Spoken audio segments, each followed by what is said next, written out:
anys ençà, al parlar d'arqueologia a les Illes Balears, hi ha un indret que ha aconseguit fer-se un nom a raó de les Illes Balears, i aquest nom se diu els Clossos de Can Guiat.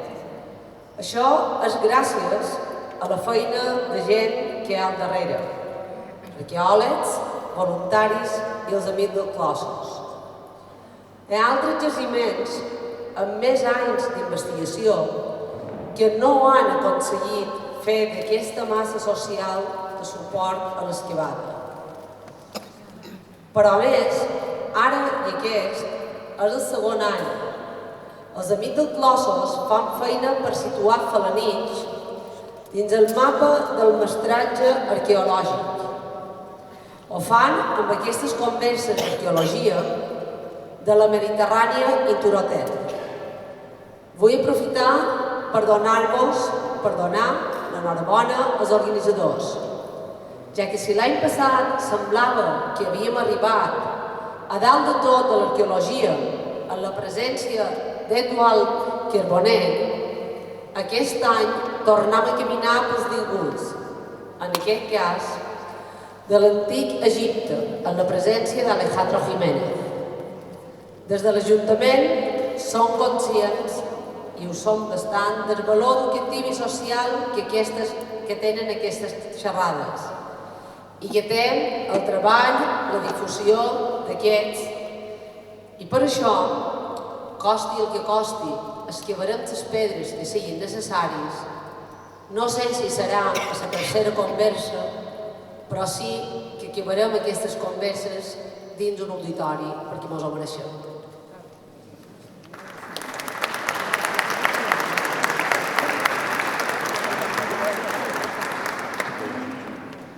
Bé, moltes gràcies per ser tots aquí. Jo som Amàlia Sales, soc la secretària dels Amics dels Clossos, però avui no estic ara aquí en qualitat de secretària ni de sòcia, sinó que estic aquí per llegir unes paraules, ja que la senyora Toni Manresa, malauradament, que és una de les persones més importants a l'hora d'haver convocat aquestes segones converses, sobretot perquè és la patrocinadora, quan no ho diria ben clar, no ha pogut ser aquí, però ens ha demanat també si podien llegir unes paraules en el seu nom.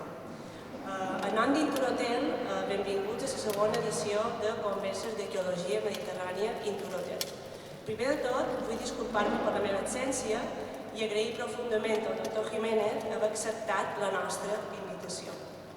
Una de les meves millors experiències vitals fou un viatge amb la meva família a Egipte, en els anys 80. En aquell moment jo tenia 18 anys i per jo va ser un viatge màgic, el viatge de, podria dir, la meva vida. I que puc afirmar que va ser inolvidable per a tots els que ens acompanyaren, varen ser uns afortunats. Egipte. Anomenar-lo ens fa rememorar terres llunyanes, exòtiques. Ens entren ganes d'aventura. Un lloc on el misteri traspassa parets, persones i te fa somiar despert. Un lloc on el temps s'havia aturat, o almenys per a mi me semblava que tot anava més a poc que a casa nostra. Quin luxe! Ara que és tan complicat visitar-lo, pels motius que desgraciadament no coneixem, hem de valorar i molt que un estudiós del seu passat i en tant de prestigi científic vulgui acostar-nos fins a Felanitx. Gràcies, doctor Jiménez, gràcies, Tomeu, equip i amic dels Clossos per fer-ho possible, i a la resta d'assistents, ara és l'hora de somiar una mica i viatjar lluny en l'espai i en el temps. I clar, ja sabeu que jo soc una persona molt reivindicativa i sempre m'agrada expressar, perquè crec que la nostra associació així ho vol, que és molt necessari, i sobretot aprofitant que tenim aquí la Direcció del Patrimoni, invertir en patrimoni. El patrimoni que tenim a les Illes Balears és molt ric, el patrimoni que tenim a Felanitx és més ric encara, no? Perquè som felanitxers i els felanitxers és el millor, no? Però sí que és veritat que el nostre patrimoni s'ha de tenir molt en compte, s'ha de valorar, s'ha de posar en valor i s'ha de difondre. I des d'aquí simplement fer-vos aquesta petita menció i esperem que en aquesta legislatura, les que venguin, sigui possible veure-ho factible i assolir. Moltes gràcies.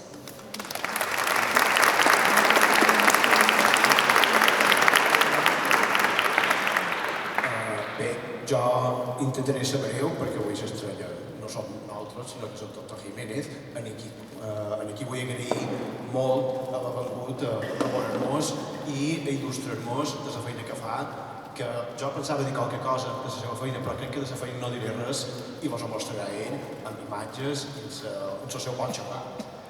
Sí que vull donar també les gràcies a l'Ajuntament per acollir-nos en aquest edifici, que és veritat que necessitem un auditori, però aquest edifici també és fantàstic, és un entorn especial, per tant estem contents amb aquesta solidaritat enguany bona, gràcies Catalina, i també agrair evidentment a Inturotel. Sense Inturotel no estaríem aquí.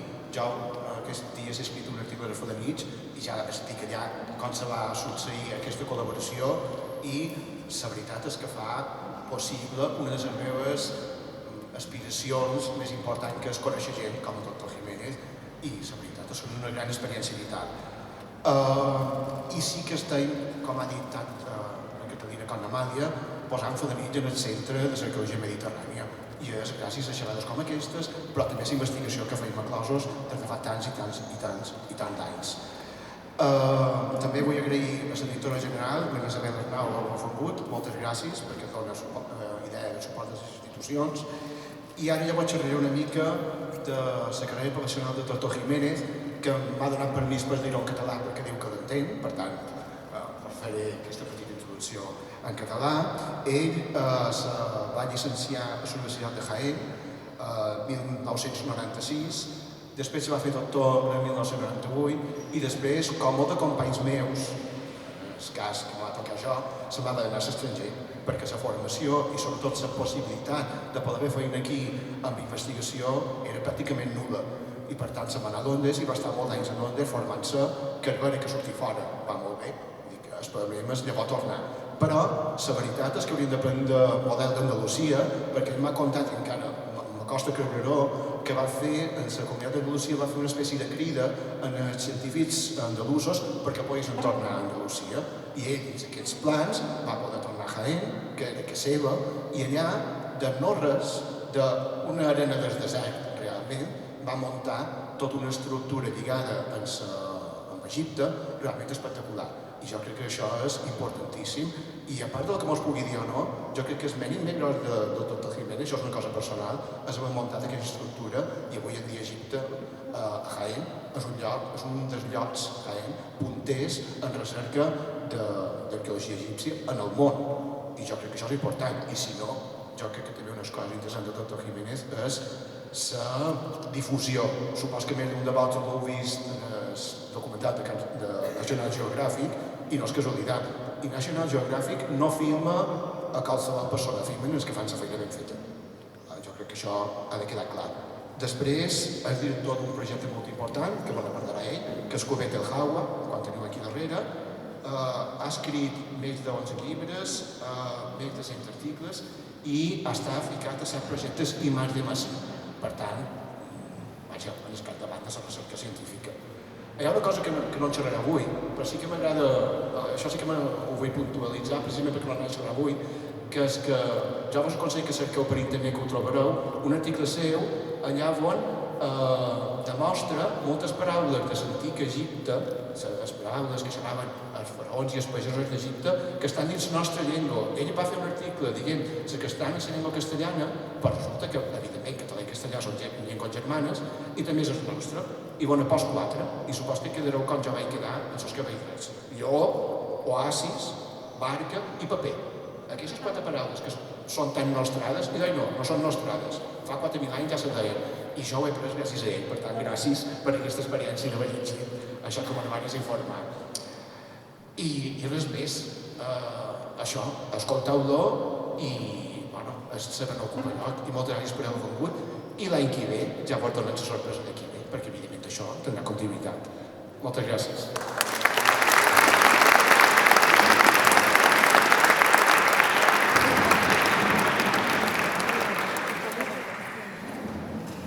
Bueno, buenas tardes. Entiendo el catalán, pero no me atrevo a hablarlo ni siquiera en la intimidad. Como soy un poquito movido, a mí las sillas me van a permitir que me baje del escenario.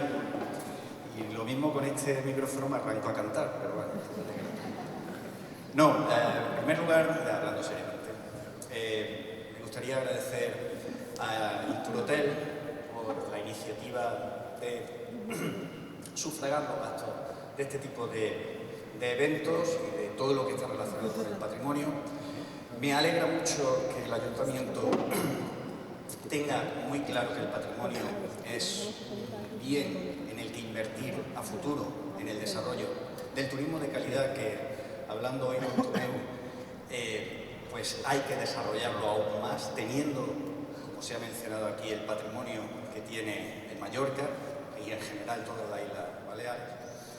Me gustaría agradecer al Ayuntamiento no solamente eso, sino que nos acoja en este acto, en un edificio magnífico. Y bueno, sobre todo a los amics del Closus, que, sobre todo a Tomeu, que me está haciendo de cicerone, ya me ha tenido por ahí por el campo viendo, como diría mi madre, 4 piedras, pero no, unas navetas preciosas, ¿eh?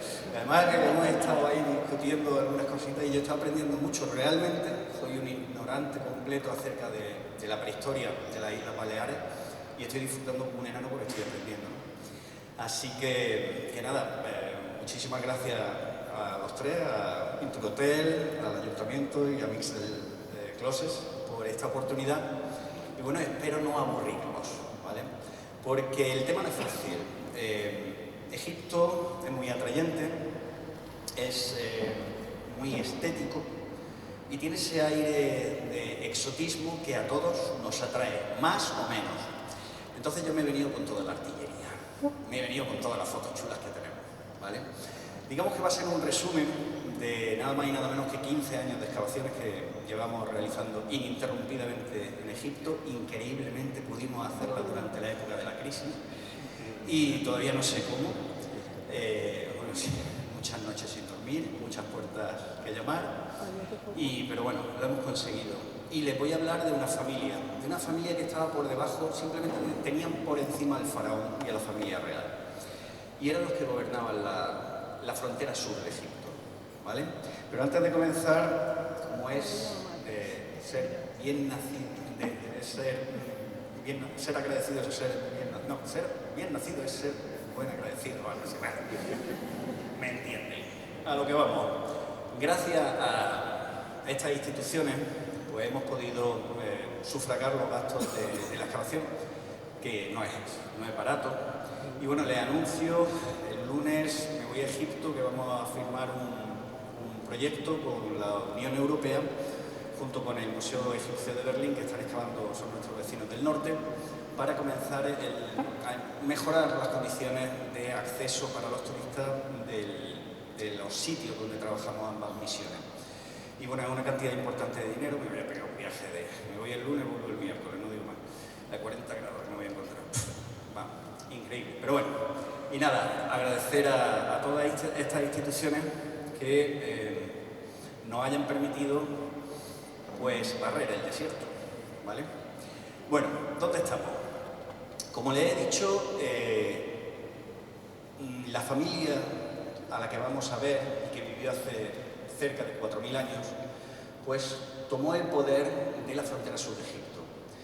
Es la región de la Primera Catarata. Es una zona que es una frontera natural y también fue frontera política durante mucho tiempo. Por lo tanto, no eran los simples gobernadores de una provincia egipcia, sino que también tenían atribuciones desde el punto de vista diplomático y militar, además de controlar todo el comercio que venía del interior de África.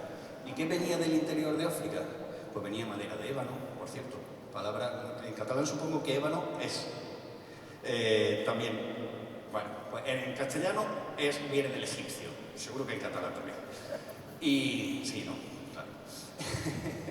Venía ébano, marfil de elefante, venían pieles de animales exóticos como el leopardo, plumas de avestruz y sobre todo, lo que veremos más adelante, sustancias aromáticas, ¿vale? Vaya, perdón. Ahora. Ellos vivían en esta isla, que es la primera gran isla que remontando el Nilo te encuentras antes de la Primera Catarata y era, digamos, el sitio donde se paraban las embarcaciones antes de remontar los rápidos. La catarata no es una catarata, no hay saltos de agua, sino rápidos que impiden la navegación a grandes barcos, ¿vale? Y esta era la ciudad de los vivos, y esta colinita que hay detrás, apenas 1,5 kilómetros, es Kubet el Jawa. Ahí es donde estamos barriendo el desierto, ¿vale? Entonces aquí tenemos la ciudad de los vivos y aquí la ciudad de los muertos. Como ven, los que tengan algunos conocimientos sobre el antiguo Egipto, tiene forma de mastaba, por lo tanto no la tuvieron que construir, simplemente la tuvieron que horadar. Y así es como construyeron sus tumbas, haciendo agujeritos, bueno, agujeritos, ya verán, algún que otro agujero grande hicieron para meter al final a sus difuntos. Pues, como les he dicho, las sustancias aromáticas, que era lo más precioso hasta que se comienza la explotación del oro en la zona de Nubia, Nubia sería esto, ¿vale? Hasta el 1500 que se empieza a explotar el oro, lo más precioso que tenía Egipto para exportar, para consumir y exportar, eran las sustancias aromáticas, que serían la mirra y el incienso. Y todo eso pasaba por Asuán. Lógicamente, los gobernadores lo mandaban directamente a la corte. La primera catarata también era un espacio sagrado. Dentro de la mentalidad religiosa de Egipto, los que creaban la mitología egipcia no estaban en Asuán, no estaban en la primera catarata, sino que estaban más o menos por donde está el Cairo en la actualidad, que es Memphis. Y allí pensaban que era donde se producía todos los años una crecida predecible, porque se sucedía generalmente a finales de junio, y esa crecida no solamente humedecía las orillas del Nilo, que luego iban a ser cultivadas, sino que también dejaba una capa de lino, de limo, que fertilizaba las tierras naturalmente. Por lo tanto, para los egipcios eso tenía un gran significado religioso de regeneración de vida. Por lo tanto, estos que comenzaron a crear la mitología egipcia pensaban que, como el primer sitio egipcio que se encontraba en la inundación era Elefantina, las fuentes de esa crecida estaban en la zona de la primera catarata. Por lo tanto, tenemos una zona que es frontera natural y política de Egipto. Otra que es la que recibe el comercio del interior de África, y otra que tenía una simbología religiosa. Pero es que además tenía afloramientos de roca muy importantes para la construcción de monumentos. Casi todos los templos que se pueden visitar hoy en Egipto vienen de la arenisca que estaba dentro de la provincia de Elefantina, un poquito más al norte de donde nosotros estamos excavando, en Jebel el-Silsila, ¿vale? Y luego también todos los obeliscos que se pueden admirar en las plazas europeas que proceden de Egipto están hechos de granito rosa de Asuán, que su nombre geológico es sienita, y ese nombre es el nombre griego, procede del nombre griego que los griegos le dieron a Asuán, Siene. O sea que por ahí hasta sobrevivimos. Bien, y ahora me voy a meter ya en mi territorio. Kubet el Jawa se descubre por accidente. En 1885 el ejército británico está luchando contra un iluminado en el Sudán, el Mahdi, y parte del ejército británico de retaguardia está estacionado en Asuán. Allí un general, Sir Francis Grenfell, pues lo que tiene la retaguardia, pues estaba un poco aburrido y recibe noticias de que están apareciendo en el mercado de Asuán antigüedades. Decide investigar de dónde y se entera que parece que hay unas tumbas en una colina cercana de Asuán, Kubet el Jawa, y decide pedir permiso a las autoridades egipcias para poder excavar, y en aquella época pues, le conceden a un militar sin experiencia arqueológica ninguna cavar, porque eso no era excavar. Claro, coge aparte de sus tropas y las pone a excavar tumbas, imagínense, sin un especialista. Como no tenía ni idea de lo que estaba encontrando, decidió llamar al Museo Británico y le mandan a un jovencito recién licenciado que es Wallis Budge, que no tenía ninguna experiencia, era su primer viaje a Egipto y no tenía experiencia arqueológica. Y bueno, este hombre, que luego llegó a publicar cada 20 días un libro, porque tiene millones de libros, pues toma algunas notas, pero prácticamente no se publica nada. Pero dentro de las pocas publicaciones que realiza, pues nos da algunos planos, breves descripciones, la primera cronología sobre las tumbas, y entre las tumbas que se están sacando hay unas que son de la dinastía 12, de la familia de la que vamos a hablar. Comenzaremos en el 1950 y terminaremos sobre el 1800 a.C., ¿vale? Pues tenemos la tumba de Saremput II, la tumba de Saremput I, algunos textos, pero no todos, nos los dan, algunos sketches y planos, sin más. Pero ya sí puede él conectar dos tumbas que se encuentran bastante alejadas dentro de la misma necrópolis, gracias a un personaje que es Satenhotep. Esta aparece como hija de Saremput I y como madre de Saremput II. Por lo tanto, ya tenemos parte de la familia. Empezamos a tener un árbol genealógico. En 1894 por fin aparece el primer publicación sobre lo que había descubierto este británico. Por primera vez tenemos un plano de la colina y las tumbas en azul son tumbas de la 12 dinastía. Poco más, dibujitos y poco más. ¿Quién excava más? Pasan unos años y Howard Carter, el famoso descubridor de Tutankamón, pues terminó parte de las excavaciones que se habían quedado a medias, por ejemplo, en la tumba de Saremput II, donde descubre esta mesa de ofrendas, que sigue in situ, pero no terminó de excavar las tumbas. Esta tumba, ahora como veremos, la terminamos de excavar nosotros. ¿Y quién puede decir aquí que ha excavado en el mismo sitio que Howard Carter? La verdad es que es una pasada.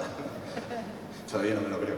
Pero bueno, esta sería la mesa de ofrenda de granito rosa de Asuán.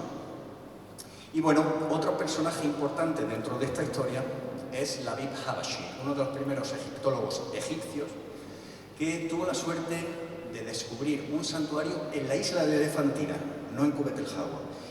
Y lo que parecía que iba a ser un escondite de estatuas, la cachette que le llaman los franceses, en realidad él sabe interpretarlo y lo interpreta como un santuario dedicado a un gobernador que vivió antes de estos de la 12 dinastía, que se llama Jecaí, y que lo divinizaron. Quédense con el nombre de Jecaí, porque va a haber Jecaí para dar y regalar. O sea, aquí se pusieron bajo la advocación de Jecaí, pero unos cuantos. Bien, pues era un gobernador que, por una serie de razones que no vamos a contar aquí, porque si no se nos va una hora, termina siendo deificado y siendo el ancestro divino que va a reclamar esta familia como su ancestro. Es el que justifica que ellos sean gobernadores. Ellos dicen, claro, yo es que soy hijo de Jecaí. Si Jecaí es un gobernador, yo soy gobernador, ¿vale? Bien, Habashi, después de encontrar el santuario, quiso encontrar la tumba de Jecaí y se fue a Kubet el Jawa y descubrió la tumba de Jecaí, que ya estaba descubierta, la había descubierto Schiaparelli 30 años antes, justo cuando comenzaba la Primera Guerra Mundial. Schiaparelli, un italiano, lo llaman a filas y no publica ese descubrimiento, que al final se lo atribuye a Habashi, pero bueno, al final todo se descubre, ¿no? Bien, lo que sí es importante es que la tumba de Jecaí se convierte en un momento determinado en el centro de la necrópolis. Si se fijan, hay una gran cantidad de tumbas. Esta sería la tumba de Jecaí, y si se fijan, hay tumbas por todos los lados, porque todo el mundo quiere estar enterrado cerca de este personaje divinizado. Lo podemos ver en nuestras iglesias, catedrales, que todo el mundo quiere estar cerca del altar, cerca de la divinidad, ¿vale? No hemos cambiado tanto. El santuario que excava Habashi es importantísimo para nosotros, porque comienza a darnos personajes, títulos, y se puede ir reconstruyendo una serie de genealogías. Habashi reconstruye 3, ¿vale? Pero que no puede conectarlas. Esto lo hace en 1985, se publica en 1985. 9 años después, un alemán, y Dios creó a los alemanes, reanaliza toda la información y llega a la conclusión de que hay dos familias. Pero hay aquí una ruptura en la línea roja que no puede conectarla, ¿vale? Puede ser la misma familia u otro grupo familiar, ¿vale? Y ahí, en esta situación, en 2008, julio de 2008, 8 bringaetes de Jaén diciendo, nada, si en Jaén hace calor. Nos encontramos en Asuán a más de 45 grados y les digo yo que en Jaén hace calor, pero como en Asuán es en julio, vamos. Y comenzamos lo que parecía un proyecto modesto, que queríamos terminar de excavar en 3 años y abrir la tumba al público en 5, pues y todavía seguimos. Comenzamos a excavar y lo que sí le voy a decir es que solamente me voy a centrar en esta familia de la 12 dinastía, pero hemos sacado de otros periodos posteriores, porque las tumbas se reocupaban constantemente. Y de hecho, les voy a enseñar algunos ejemplos, porque si no van a terminar hartos de la 12 dinastía y no quiero que cojan manía. Bien, Cubet el Jagua es parte de una necrópolis que se extiende por toda la orilla occidental del Nilo. En principio tenemos ahora mismo 3 necrópolis diferentes detectadas. Al norte, donde están nuestros queridos colegas alemanes de Berlín, en Cubet el Jagua, donde estamos nosotros, y en la zona de Lagajan, donde recientemente han empezado una misión de la Universidad de Milán a excavar unas tumbas más tardías. Estas serían contemporáneas pues, con la época grecorromana. La concesión de la Universidad de Jaén en Cubet el Jagua es bastante amplia. Todas las flechas señalan tumbas de la 12 dinastía, pero como ven, tenemos desierto para barrer. De hecho, en la esquina superior izquierda, la concesión se extiende alrededor de unos 10.000 metros más. Y les anuncio, esto que no se había publicado, que hemos descubierto una mina romana, lo que nos faltaba ya. No teníamos romano, pues toma romano. Y ahí estamos, también haciendo espeleología. Pero está bastante interesante y pueden salir cosas chulas porque apunta a buenas maneras. Bueno, el caso es que las flechitas de la 12 dinastía son las tumbas que hemos concentrado nuestro esfuerzo. En casi todas hemos excavado, y aunque hay un par de ellas que no hemos terminado la excavación. Y en el transcurso de estar excavando una y otra, pues nos han salido nuevas tumbas, ¿vale? Entre ellas una de lo que no voy a hablar hoy, que es del cáncer de mama más antiguo del mundo, que lo hemos descubierto aquí los españolitos, así que a ver, que pasen envidia. Bien. De esta excavación de tumbas les voy a hacer un recorrido desde más antiguo a más moderno, ¿vale? Con algunos saltos de guión para contar chistes, ¿vale? Pero bueno, pero serán mínimo. Esta es la tumba más antigua que tenemos. Se había excavado simplemente lo que es el hipogeo, es decir, la tumba excavada en la roca. Se conocía desde finales del siglo XIX y lo que no se había excavado era el corredor de acceso, que estaba cubierto por una bóveda. Lo típico, los del siglo XIX, que lo que iban buscando eran tesoros y pinturas por si las podían arrancar y llevárselas a su museo pertinentemente. Nunca estuvieron interesados en los corredores de acceso. Por lo tanto, no lo encontramos intacto. Y lo más interesante fue que aquí teníamos enterrados por parejas hasta 8 individuos intactos. Los ataúdes eran bastante pobres y apenas tenían ajuar, nada más que cerámica y 4 abalorios, ¿vale? Pero en la esquina, bueno, estos serían tipos de enterramientos, ¿vale? Como ven, pues sin más, o sea, a nosotros nos interesa mucho. Lo curioso es que iban hombre-mujer generalmente, con lo cual podemos presuponer que eran matrimonio, y no se estaban dando la espalda, o sea que se llevarían bien. Y lo más curioso fue que en esta parte del corredor encontramos un enterramiento completamente diferente. Lo que sí hemos podido comprobar es que se trata de un enterramiento posterior. El enterramiento es contemporáneo a todos los que se encontraron en el corredor, pero a esta persona no la enterraron cuando se murió allí, sino que la movieron unos 60 años después. ¿Por qué? Eso sí que no lo podemos explicar. Tenemos diferentes interpretaciones, como por ejemplo que estuviera cerca de sus ancestros reales, que se estuvieran produciendo robos de tumbas y para salvarla pues la pusieran en una zona con mejor vigilancia. Podría ser. El caso es que es un enterramiento excepcional y conocemos a la difunta. Es una tal Sacheni y su madre era... ¿cómo era? Gautamket. Ya estoy viejo. Sacheni. Esta estela, dirán, pues es bastante grosera, tosca, pero el que era grosero y tosco era el escultor. Sin embargo, el dibujante y el que le añadió pues detalles que no se pueden apreciar en esta foto, pero por ejemplo, estas tobilleras estaban hechas de tela pegada, es decir, tiene unos detalles que nos indican que era una persona de alto standing. Además, simplemente hay que ver el ajuar con el que iba enterrado, con un amuleto representando el signo Sa de protección, que significa protección, cuentas de cornalina, feldespato, esto sería, sí que me salen los términos en inglés, lo siento, serían conchas del Mar Rojo, amatista, etc. A ver si paso. Bien. Y llama la atención también una cajita cosmética donde llevaba el col para pintarse los ojos, los ojos egipcios, que estaba hecha de madera de ébano y hueso probablemente de un bóvido, ¿vale? Pero todavía se conservaba hasta el palito en el que se pintaba, por ejemplo, la piedra con la que machacaba el col.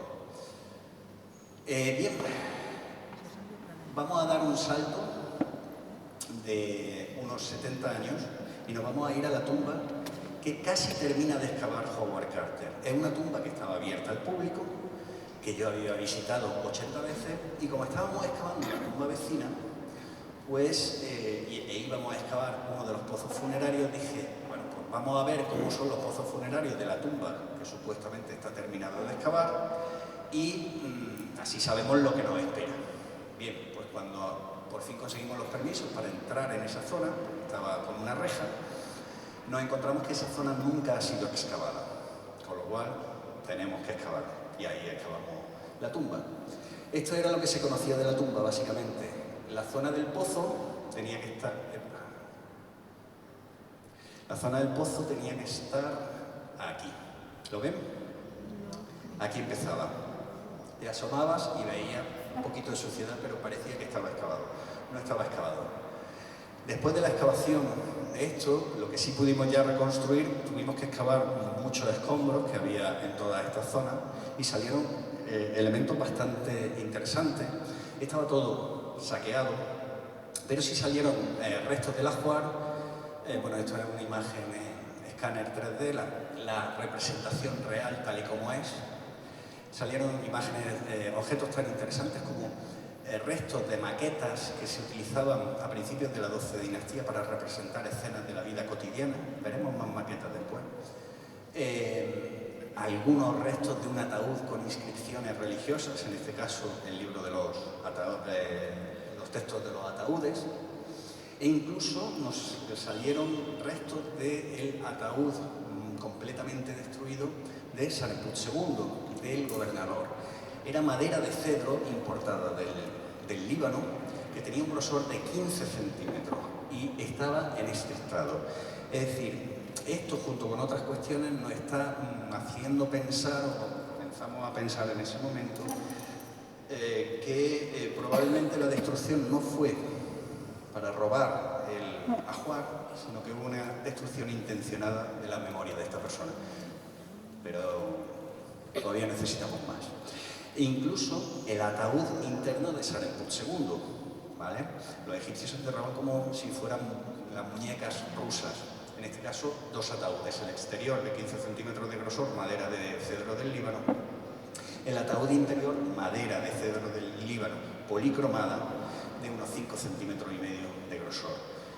eso, subirlo hasta la tumba, tenía que pesar bastante. Y el muerto, el bicho, dentro. Claro, generalmente lo subían en trineo, un par de toros que luego sacrificaban, se realizaba el banquete funerario y parte de ese banquete se le dejaba al difunto. Bien, en realidad nosotros no comenzamos en Saremput ni en la tumba de Sacheni.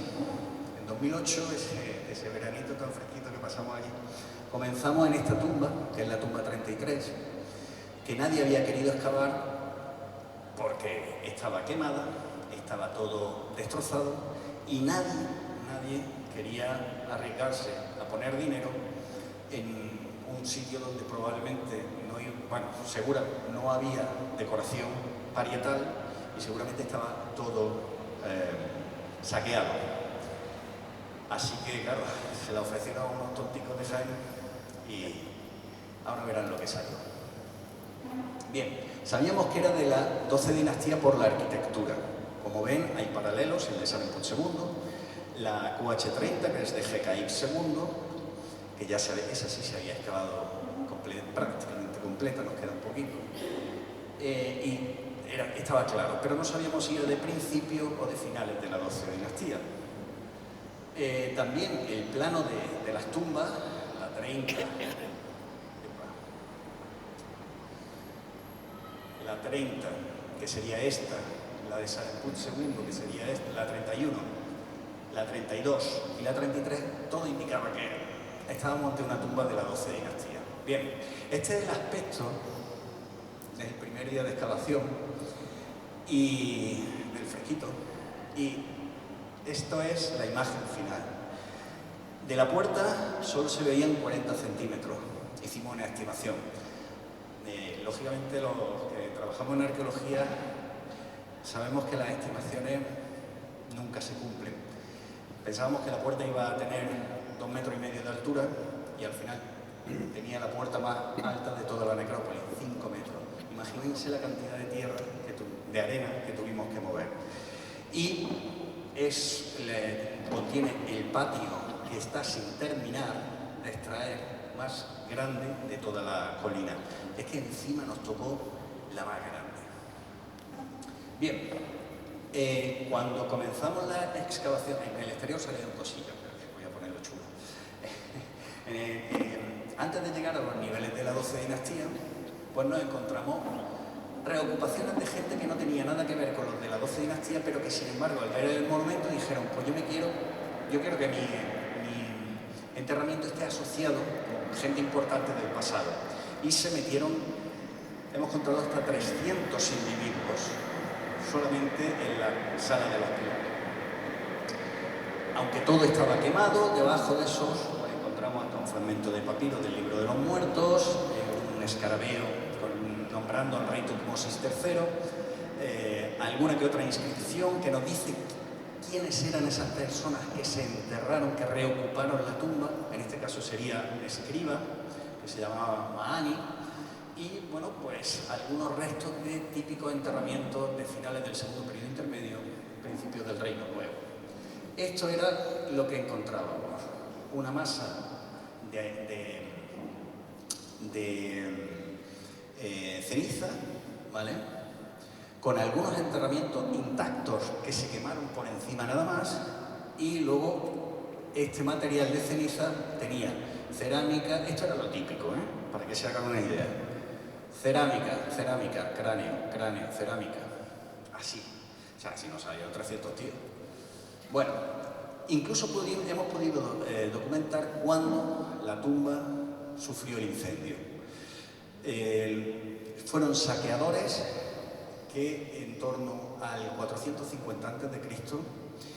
quemaron la tumba para que los espíritus de los allí enterrados no se les aparecieran, ¿vale? Entonces destruyeron el cuerpo para que no pudieran volver a ser utilizados como receptáculos de su alma, del Ba. Y sabemos que fue en el 450 porque las últimas cerámicas que tenemos datan de ese momento. Y la prueba son unos pequeños huesos que, como ven, están torcidos y tienen unas pequeñas estrías aquí. Esto significa que el muerto estaba fresco. Un hueso que tiene más de 6 meses, si se quema, se craquela, se rompe.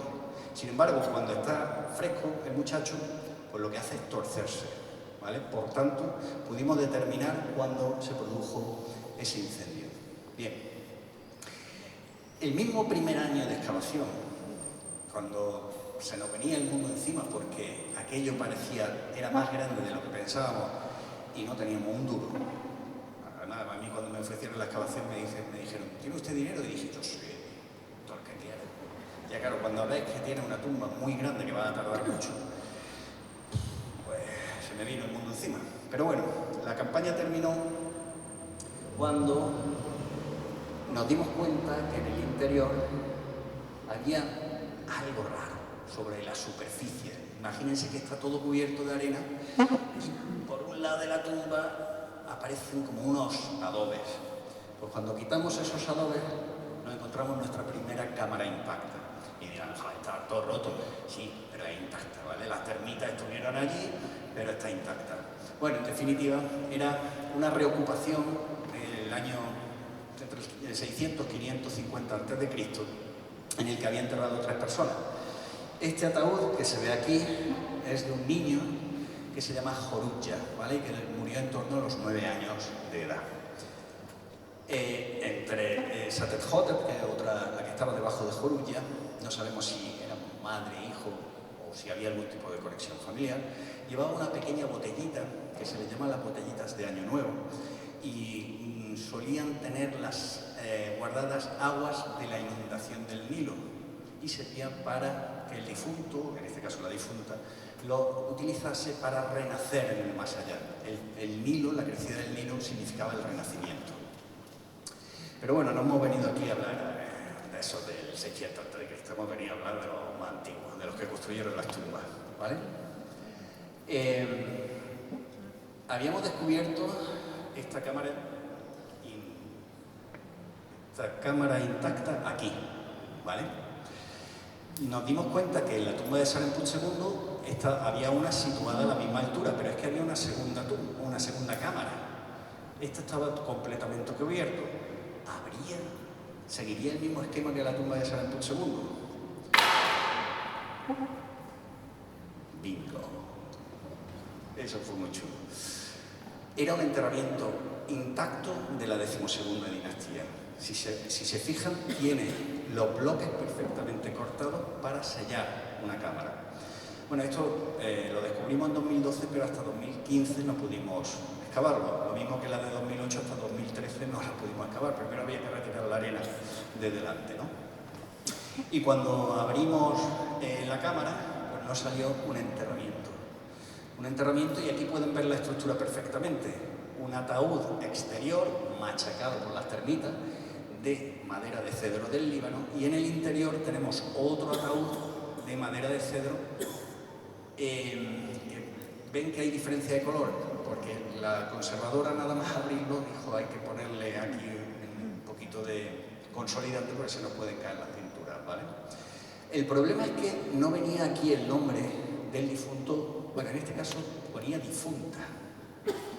No venía, había un espacio en blanco. Pero en el lateral sí venía una inscripción, ¿vale?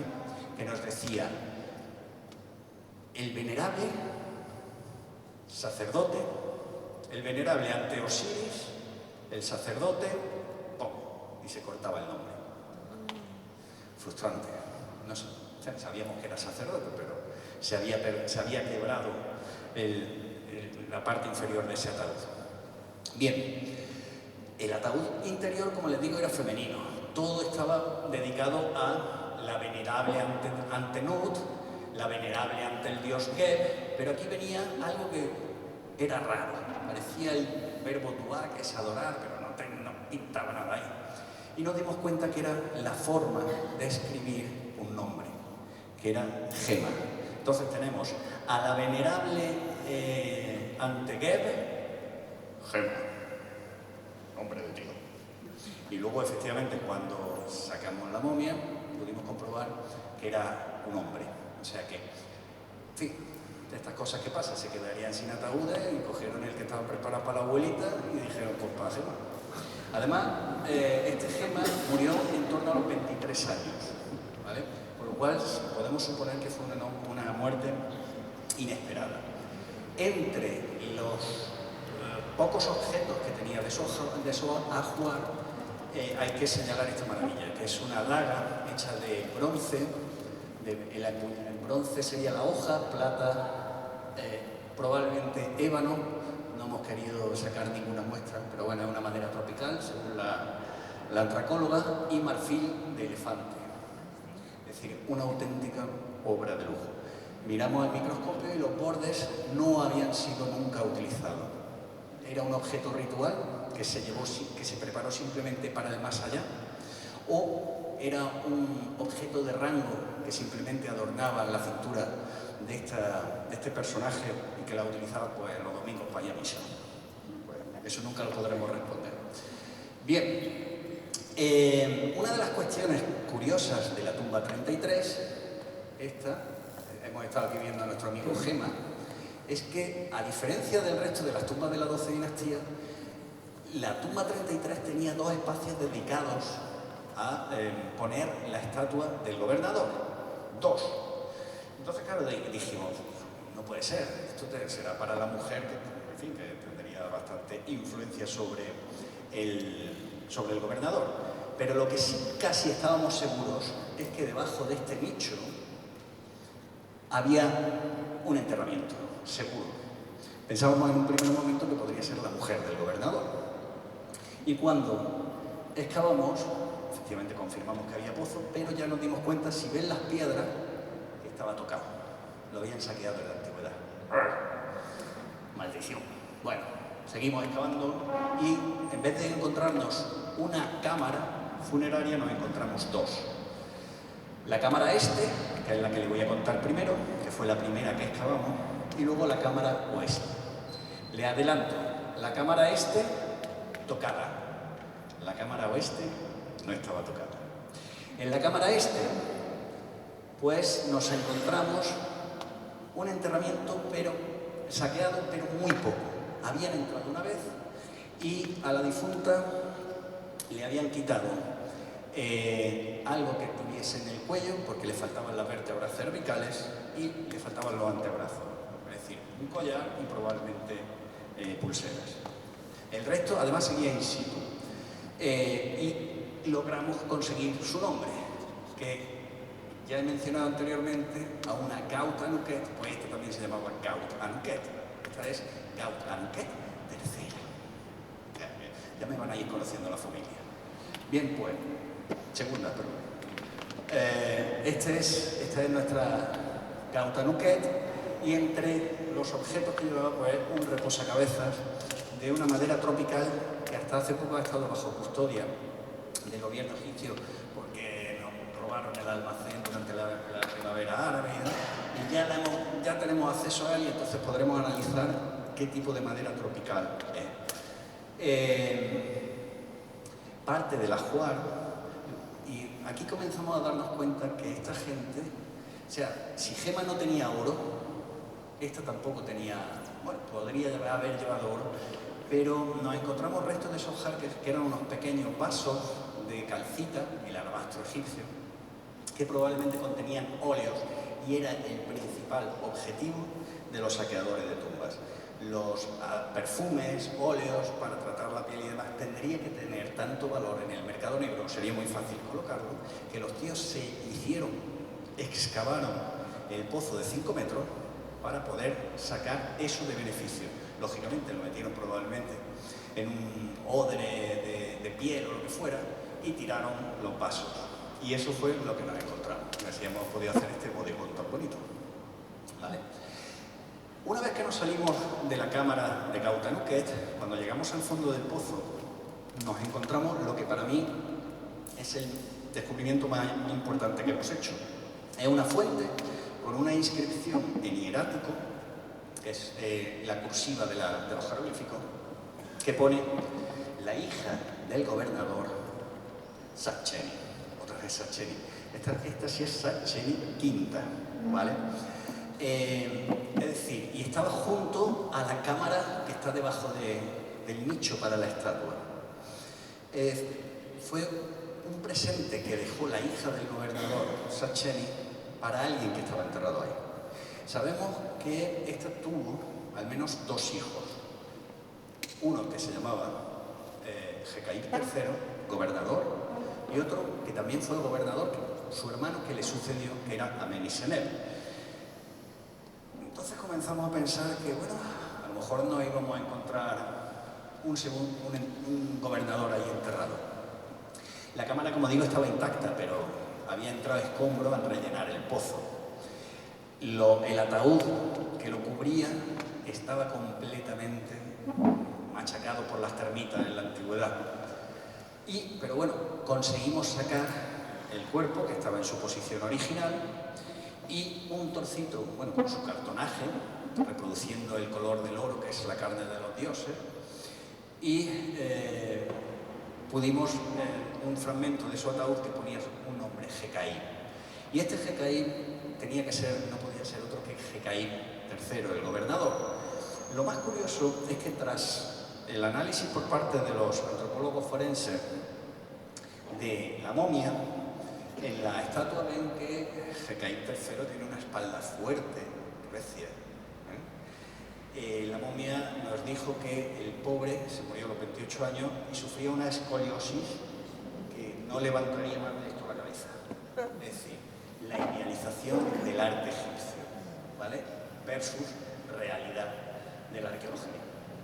Estaba claro que era un gobernador porque le habían construido un nicho para su estatua, y eso es un honor que solo tienen los gobernadores. Bien, vamos a hacer un pequeño salto en el tiempo de estos, para darle un poquito más de emoción al tema.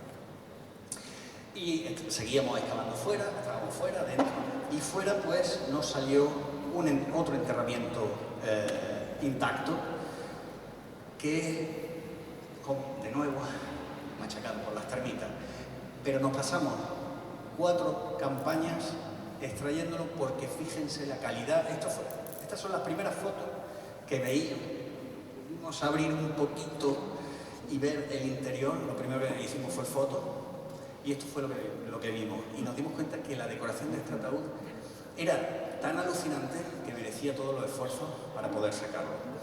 Y al final, bueno, lo que sobrevivió, lo que nos dejaron las termitas, salió intacto. Pero tenía muchísima información. Ya con esta foto pudimos leer su nombre, Saremput.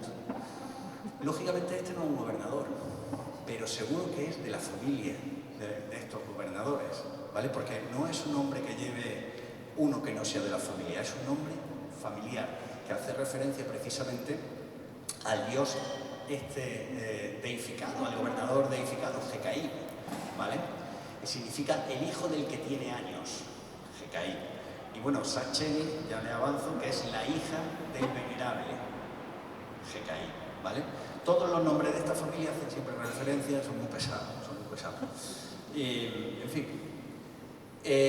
lo logramos sacar y descubrimos que había muerto a los 17 años, por eso lo del joven, y tenía su collar de fayenza, de una loza azul pintada, y llevaba un pequeño ataúd antropomorfo, y dentro de ese ataúd antropomorfo una figurita que los egipcios le llamaban el Ushepti o Shapti, que significa la persona que escucha, y era una especie de criado del difunto para el maya, para encargarse de hacer por las labores más duras, ¿vale? Originalmente los egipcios se entierran con uno, y con el tiempo pues se entierran con 300 y pico, 400, 600, para que no tenés que hacer nada, para no tener ni que menear la ceja, ¿vale? Lamentablemente esto fue uno de los objetos que desapareció en el robo de la primavera árabe, y lo más interesante que les quiero llamar la atención es que los ataúdes que han estado viendo hasta ahora de la 12 dinastía eran cajas, no tenían la forma típica del ataúd de las películas de Hollywood, no tenían forma, no eran antropomorfos. Y aquí, sin embargo, ya vemos cómo las costumbres funerarias egipcias empiezan a cambiar, ¿vale? Ya nos indican que las costumbres funerarias egipcias van a cambiar. Los muertos ya no se van a poner de cúbito lateral, es decir, sobre el lado izquierdo, sino que se van a poner ya de cúbito supino, sobre la espalda, ¿vale? El culete. Bueno, y Uno de los detalles que venía tanto en el Shakti como en su ataúd, también nos mencionaba, en el cartonaje que sobrevivía, nos mencionaba el nombre de la madre del difunto, Sacheni. Por la cronología de este era un poquito posterior al que hemos visto antes, Jekaír III. Seguro que era la misma madre. Estamos hablando de un tío que se entierra en el mismo mausoleo que Jekaír III, y los dos tienen de madre a Sacheni, ergo podría ser Sacheni, la misma, Sacheni quinta. Bien, pero el problema es que Jekaír III era blanco, o digamos, de Mediterráneo, ¿vale? Que queda ahora más... Era más clarito, café con leche, clarito. Mientras que mientras que Sareput el joven era negro. No piensen mal. Estamos todos pensando en lo típico, ¿no? Probablemente el marido de Sacheni murió relativamente joven, y ella, como depositaria de la legitimidad del gobierno, su responsabilidad era de dar posibles herederos, porque la gente se podía morir joven, ya hemos visto. Jekaír III con 28 años, Gema con 23, y no he dicho Gauta Nuket con 21, ¿vale? O sea que, como para hacerse de esa familia. Y este con 17. Sí sabemos, gracias a unas inscripciones que se encontraron a principios del siglo XX en la zona de Asuán, que una tal Sacheni en este periodo se casó, o tenía como marido a un tal Dedu Amon, ¿vale? Bueno, ¿qué será de este Dedu Amon? Bien, estábamos excavando en el enterramiento de Sareput el joven, y nos salió los restos de otra tumba, que es, en este caso, era una zona donde se habían construido las tumbas, pero en la época bizantina, es decir, en torno al 600 después de Cristo. Por razones que desconocemos, eso se utiliza como cantera y nos destruyen la tumba, menos el pozo de la 34, que denominamos nosotros 34 AA, y dirán, joder, qué suerte tienen de cubrir tumba. Yo, sinceramente, no encuentro mis calcetines en casa, pero tumbas encuentro las que quieran. O sea, bien, pues salió otra tumba,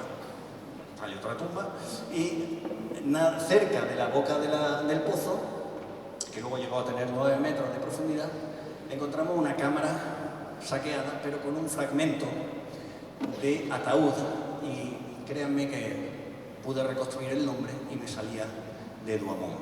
Entonces, si se fijan, estaba apenas a unos metros enterrado el supuesto padre de Sareput el joven. Bueno, pues estábamos ahí arriba, pues seguimos cavando para abajo, porque para eso nos estamos convirtiendo en auténticos profesionales de la excavación de pozos. Si ustedes necesitan que les construyan un pozo, llamen a la Universidad de Jaén, que se lo hacemos con metodología arqueológica, ¿vale? Y llegó un momento en el que, por fin, después de 8 metros y medio, encontramos una cámara. Y la cámara estaba intacta, y dirán, no, sí, parece que por ahí ha pasado una manifestación. A ver, imagínense, había pasado una manifestación de termitas, y nos lo dejaron así. Imagínense que había hasta 3 ataúdes, 3 pilas apilados, ¿vale? En varias columnas, y las termitas, al comérselo, se fueron cayendo uno sobre otro. Solo este estaba en perfectas condiciones.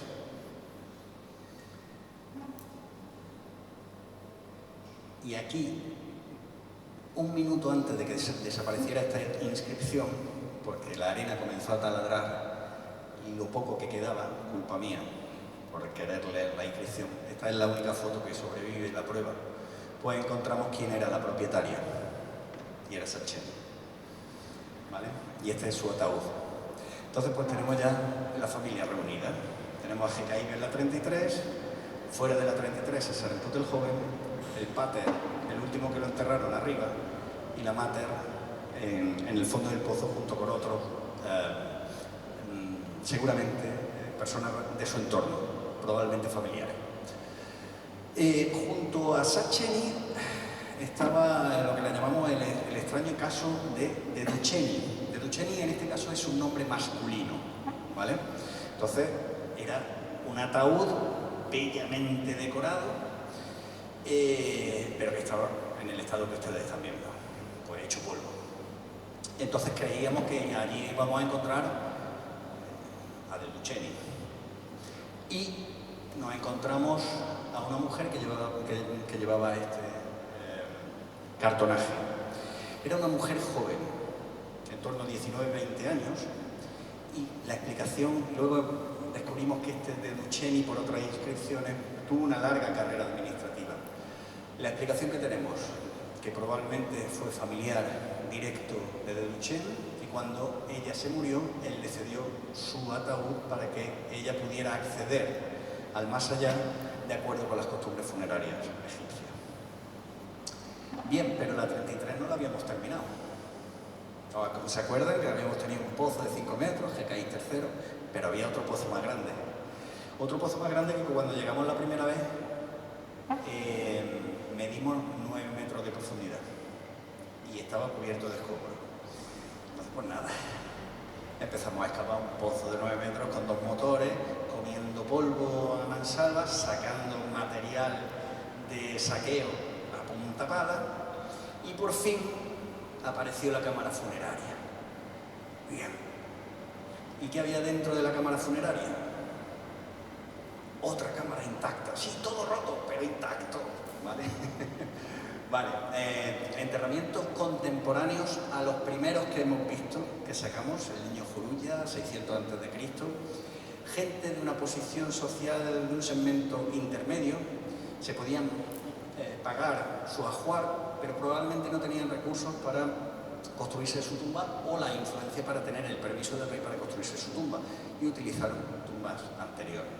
Bueno, pues debajo de este amasijo que nos costó 3 años de consolidantes, paraloid y demás, y después, claro, cuando utilizas consolidantes son productos químicos, y las restauradoras cada media hora tenían que salir, además que iban con sus máscaras con filtros químicos y demás, pero es horroroso excavar en una cámara a 13 metros de profundidad, que es lo que al final estaba, porque no se renueva el aire.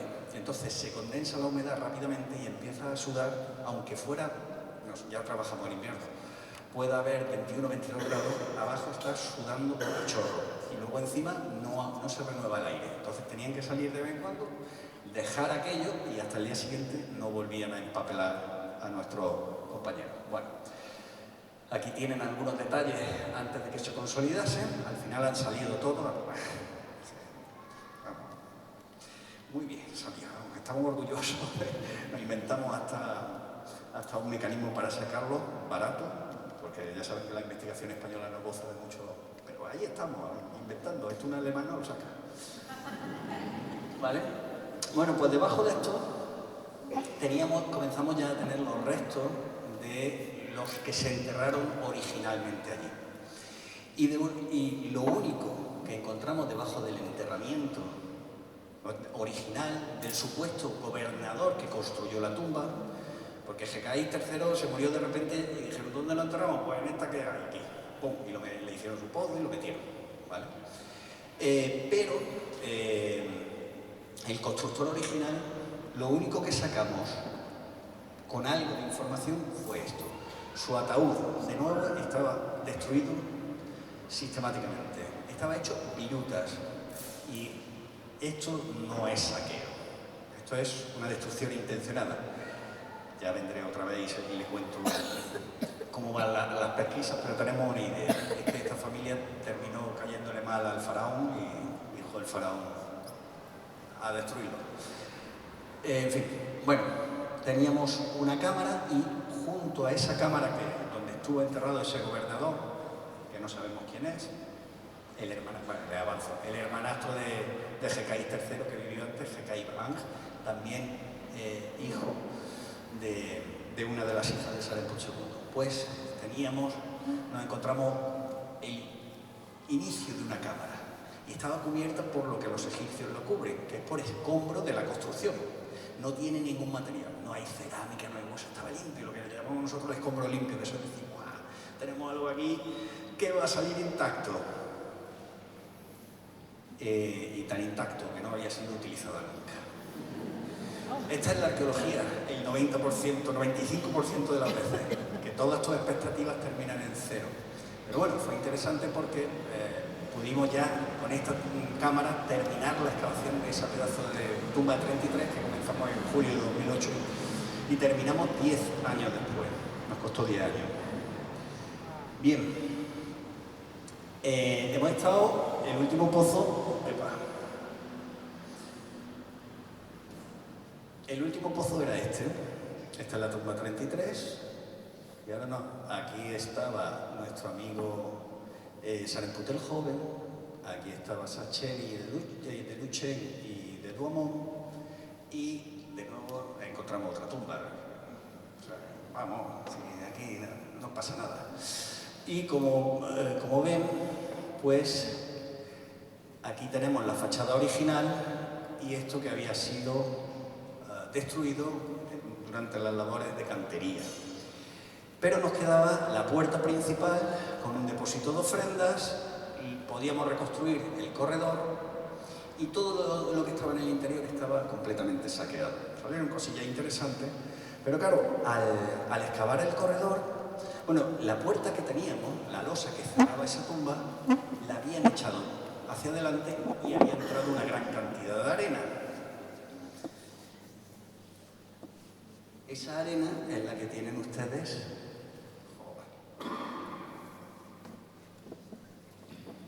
A ver. Esa arena es la que tienen ustedes aquí, ¿vale? La arena había hecho así. Y había tapado una ofrenda. Y debajo de esa ofrenda pues salió algo. Se ve que es un pocico, ¿no? Pues un pozo en mitad de un corredor, yo eso no lo había visto en mi vida, ¿vale? Total, que ¿cuándo salió? 10 días antes de ir, ¿no?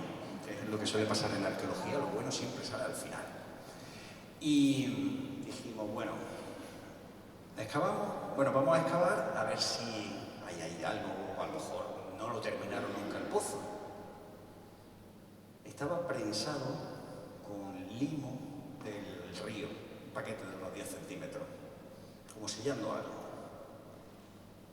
Uy, y cuando bajamos una cerámica de ofrendas, aquí, y este pelotazo de piedra. Uy, cerrando algo. Creía que venía otra foto más. Vale, bueno, total, quedaban 5 días para irnos a España. La restauradora, ¿no lo habráis? No. Y los topógrafos que están haciendo la fotogrametría también y lo del láser, la chulería esta, pues dijeron, mire, nosotros podemos hacer una fotogrametría, se abre, hacemos una fotogrametría en 1 hora, cerramos y se sella otra vez y aquí no ha pasado nada. Y la restauradora, no. Y yo, venga, Teresa, bueno, haz lo que quieras, si se cae, a mí no me digas nada. Bueno, pues nada. Total, que abrimos, hicimos la fotogrametría, es que hice 1 año con eso cerrado. No, pues total, que abrimos y nos encontramos esto, lo típico. 2 ataúdes, un ataúd exterior, ataúd interior, y se hizo la fotogrametría en un espacio pues, muy, muy dificultoso, pero sí que pudimos reconstruir ya quién era el propietario, gracias a que el exterior se había caído y podíamos leer toda la fórmula funeraria con nombre del difunto incluido. ¿Y quién era ese difunto? Pues un tal Ishemai, que tenía la filiación, y la filiación era hijo de Satet-Hotep, que es aquella primera que en el siglo XIX nos pudo conectar a Saremput I y a Saremput II, y su marido Gema, que no tiene nada que ver con el de la daga, con el negrillo, pero que nos indica que sabíamos quién era. Y era este gobernador y ella, que era la hija de Saremput I, madre de Saremput II. Por lo tanto, este Ishemai, que era desconocido, era hermano de un gobernador de Saremput II. Este era un plano de excavación y junto al ataúd había unos barquitos, unas maquetas como esas que encontramos en la tumba de Saremput II, pero en este caso también comidas por las termitas. Lo que están viendo ahí no es nada de madera, es el guano de las termitas, los excrementos de las termitas que han reproducido la forma original del barco. Eran 4 barcos en un estado lamentable, luego nos grabó National Geographic como lo estábamos sacando y salieron enteros. Total, ole. Total, que bueno, salieron muy bonitos. El ataúd interior pues tenía una decoración bastante típica del principio de la 12 dinastía, pero tenía una decoración bastante extraña, y es una representación de una barca funeraria del dios funerario Sokar, en la que tenemos aquí la momia del difunto recibiendo lo que parece un ramo de flores o una flor de loto. No, ahí el pintor no estuvo fino, pero si se fijan, haciéndole infrarrojo, pudimos observar que estaba preparado para tener esos textos religiosos que sacamos también de la tumba de San II, pero que nunca se llegaron a grabar, ¿vale? Aparte de algunas características arquitectónicas o de diseño del inframundo que tampoco se llegaron a dibujar. Y bueno, nos quedaba la momia. La momia medía 1,35, como un niño. Entonces ya nos podíamos imaginar qué es lo que nos íbamos a encontrar. Iba adornada con un amuleto de un faraón anterior que probablemente se lo regaló a la familia. Es decir, un amuleto especial para la protección probablemente de un niño. Llevaba aparte un vaso de anhidrita que probablemente contenía perfume. Bueno, estas son las maquetas de los barcos. Y gracias a un convenio que firmamos con la Universidad de Asuán, en el Hospital Universitario de Asuán le pudimos hacer el TAC, confirmando que era un niño de 8 o 9 años cuando murió, que tenía como único elemento de ajuar en el interior de la momia el collar, el mismo collar que llevaba Sareput el joven, un collar de loza azul, ¿vale? Fallenza. Y una de las cosas raras que tenía el ataúd, claro, tenemos un niño de 8 o 9 años, y es que portaba títulos administrativos. Uno de ellos era el título de supervisor del almacén de grano. Un niño de 8 o 9 años con un título tan importante sonaba un poquito mal, pero lo que ya no nos gustaba o no entendíamos era por qué tenía un título que era sacerdote lector. Para ser sacerdote lector en Egipto, eso implicaba que no solamente sabía leer, sino que sabía entonar textos religiosos. Es un niño de 8 o 9 años, no sabía ni de coña. La interpretación que hacemos es que este niño, al morirse tan joven, siendo parte de la familia gobernante de Elefantina, para ir al más allá le pusieron títulos de forma póstuma para que fuera tratado mejor por las divinidades funerarias. Bueno, ya termino, a la hora de la cerveza, que hemos estado hablando de todo esto. Al final hemos podido conectar, si se acuerdan de los árboles genealógicos que habían hecho los que nos precedieron, al final, gracias a esa cerámica donde ponía la hija del gobernador Sacheni, pudimos conectar esta Sacheni, pudimos conectarla con Saremput y con los que hemos estado hablando. Jecaibán, probablemente en la tumba 33, Jecaib III, ¿dónde está? Y bueno, de Romón vendría por aquí Saremput el joven. Y nada, no quiero terminar sin recordarles que los arqueólogos necesitamos siempre dinero. Entonces, yo no voy a pedir por mí, que también. Yo voy a pedir que cualquier ayuda que podamos recibir, cualquier proyecto arqueológico, desde el más cercano al más exótico, pues toda ayuda es bienvenida, ¿vale? Y al final, aunque yo esté excavando en Egipto y esté hablando de gente que tiene un nombre muy raro, estamos hablando de nuestro pasado y de cómo funcionaba nuestro pasado. Y a partir de ahí se construyó nuestro presente. Así que, muchas gracias por su atención.